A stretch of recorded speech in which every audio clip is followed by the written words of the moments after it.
R01 was scored, but not in the fundable range. And you've already addressed all of the reviewer critiques and made sure that your grant is in the right study section.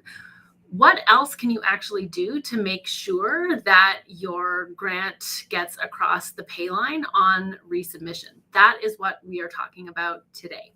If you are new around here, I am Sarah Dobson. I am a research grant consultant, and my team and I help early career researchers get funded at NIH.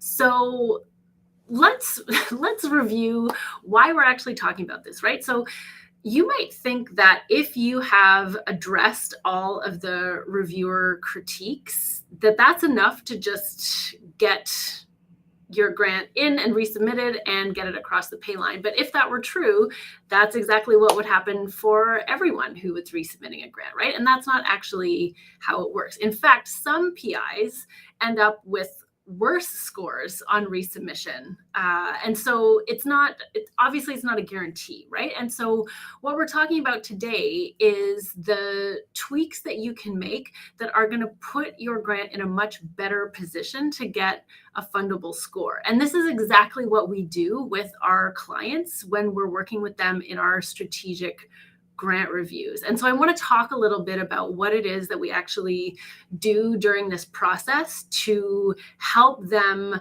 get closer to that pay line and get them across the pay line, and what you can actually do on your own if you don't want to work with us. If you do want to work with us, definitely get in touch. We would love to.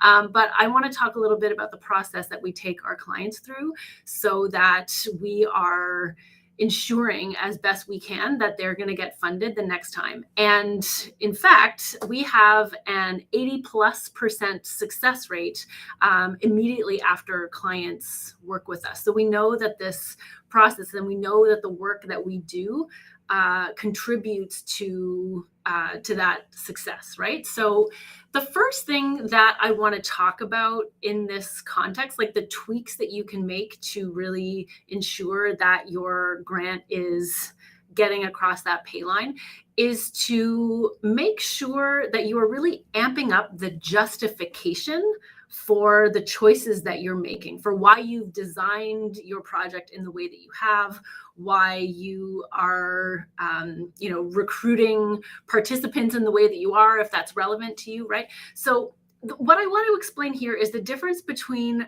responding to reviewer critiques and really making sure that you are justifying and anticipating and addressing any additional objections that might come up, right? So if you're in that position where you are, preparing to resubmit, and you are, you're creating your rebuttal, as a lot of people call it, right? You are just responding to what the reviewers have described in the summary statement and kind of point by point, addressing that as best you can. And some of that, of course, is going to show up in your introduction to your resubmission, and a lot of it is going to show up in your actual application. But what is missing from that is any sort of additional explanation that you can provide around why you're doing what you're doing, why you have designed things in the way that you have. And that's that sort of amped up justification that we help our PIs work on. It's sort of imagining what's underneath some of those critiques and making sure that you've really covered all of your bases. So it's not just a matter of, getting more preliminary data that might have been requested by one reviewer, or explaining one specific thing that they're asking for in the summary statement. It's really understanding kind of the bigger picture of what they need to really get to be excited about the project that you are proposing.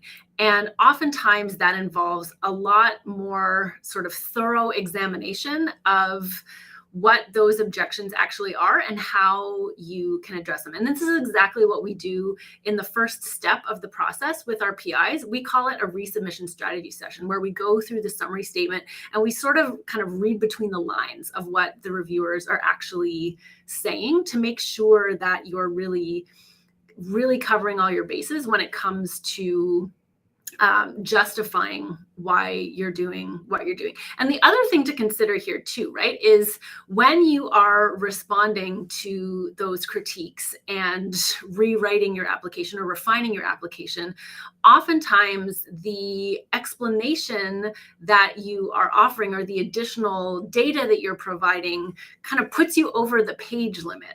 Right. And so how do you figure out what stays and what goes so that you can actually stay at the page limit? And again, this is part of what we do with clients as well, is really help them figure out like what is really essential here, what definitely needs to be in these 12 pages to make sure that the reviewers really understand what we're trying to accomplish. And a lot of that has to do, as I've said, with really understanding what those objections are and really amping up the justification for the choices that you're making and why you're doing what you're doing. So that's the first tweak that I think is really, really important in this resubmission process.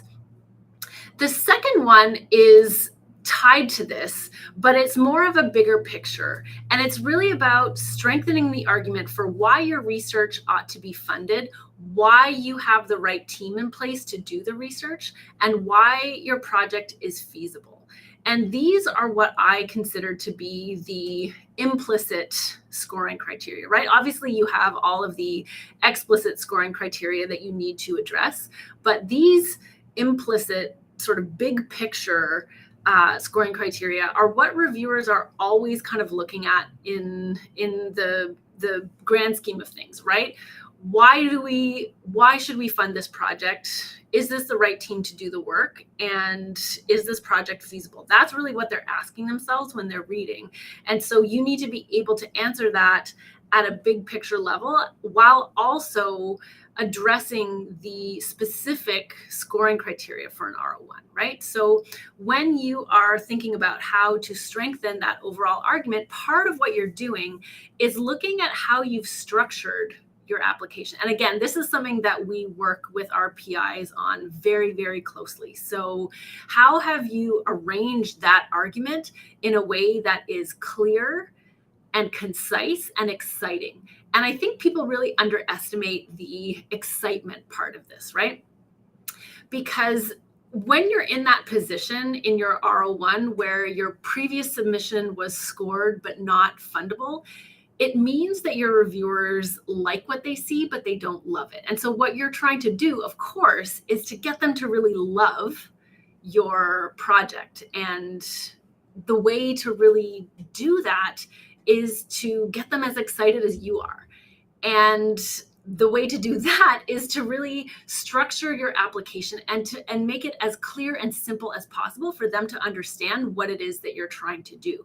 And so a lot of times what we see in the applications that come into us that we're working on is really solid R01s, but that can still benefit from quite a bit of restructuring, mostly for clarity and simplicity and generating that excitement. And so that's that second tweak that is hugely important, that can make a really meaningful difference to your scoring the next time around. And this is really about context. This is really about making sure that at a big picture level, you are providing the right context so that reviewers understand not only the approach that you're taking to fill a gap in knowledge that ultimately solves a wider scientific problem, but that it's that they understand the gap itself and the problem and how it's going to move the field forward, right? You want to make sure that all of those pieces are really well connected and really clear. And that can often make the difference between that sort of middle of the road score and something that's good enough to get your project funded. Okay, so the third thing, and this will not come as a surprise, I am sure, but the third thing that you want to do is go back and refine your aims page. And I know you've probably done that a dozen times already, but I cannot overemphasize the importance of your aims page. Okay, so you really want to make sure that this is as clear and concise and exciting as possible. So all that work that you did in that second tweak that we talked about to make sure that you have all those components in place within the body of your grant, that you want to translate, make sure that it's well translated into your aims page at that 30,000 foot level, right? You're going to obviously need to look at it from a much different vantage point on your aims page because you only have a page to work with. But this is really that 30,000 foot snapshot of your project. And there's always more you can do to tighten it up and to make sure that everything is leading to the conclusion that your project is worth funding, that you have the right team in place to do the work, and that your project is feasible. And because your aims page is really the one thing that everybody in the study section is going to look at, this is where you want to make sure that not only are you speaking to your assigned reviewers who are going to read your full application in depth, but you're also speaking to the rest of the peer review group in a way that generates that excitement for them too, right? And so a lot of this is about really putting yourself in your reviewer's shoes, both your assigned reviewers and your broader peer review group, and making sure that they can read this one page and really get it, really understand what it is that you're trying to do. And so for you as PI, what that often means is stepping back and recognizing where you are making assumptions, where you are kind of skipping over stuff or kind of forgetting that reviewers can't read your mind, right? And again, this is something we work on really closely with our PIs in our strategic review process. We take a very close look at the aims page, and we can do that sort of high level analysis as non-expert reviewers and people who are reading this grant for the very first time, and notice kind of what's missing and those assumptions and what needs to be addressed more clearly, right? Because remember, that's what's actually happening when this grant is being reviewed by your assigned reviewers and then again by the full peer review group, is they're reading this for the very first time. And it is so easy when you're writing your application to forget that because you are so immersed in it all the time. It's really easy to forget that your readers, your audience, is seeing this for the very first time, and they are coming at it from their own expertise and experience and aren't, first of all, necessarily going to agree with everything that you say. And they don't have that mental picture that you do about your project. So one of the smartest things you can do, especially on your aims page, is really take a step back and figure out where you can really connect those dots for your reviewers and make it even clearer. And in doing so, make it more engaging and exciting for them. And I'll just remind you, this is one of the things that I will never stop talking about, is one of the most important things that you can do is really simplify your explanation, even if you are speaking to experts, right? Nobody's going to be mad that you are covering things that they already know that are relevant to the project, right? There's a fine line between telling things that they already know that are not relevant, and we can cover that in another session. But kind of bringing everybody up to speed on your thinking is hugely important. And even people who have deep expertise that is adjacent to your own are not going to be upset that you're explaining it in clear and simple terms. They're just not. And so I invite you to fight the tendency to really get in the weeds and to get really detailed on your aims page, and to look at it again as that sort of 30,000 foot snapshot of your entire project, something that anybody could pick up and read and say, oh yeah, this sounds really cool. That's what you're going for. All right. So those 3 tweaks will make a huge difference in the overall competitiveness of your application, especially if you're in that position where you're close but not quite close enough. Like I said, it's really easy to assume that all you need to do is just respond to all of the critiques in your summary statement and you're good to go. But that is not the reality. What you're really trying to do at this stage, where you're close but not close enough, is generate some real enthusiasm for your grant, for your project that you're proposing. And the way that you do that is by making things clearer and simpler for your reviewers.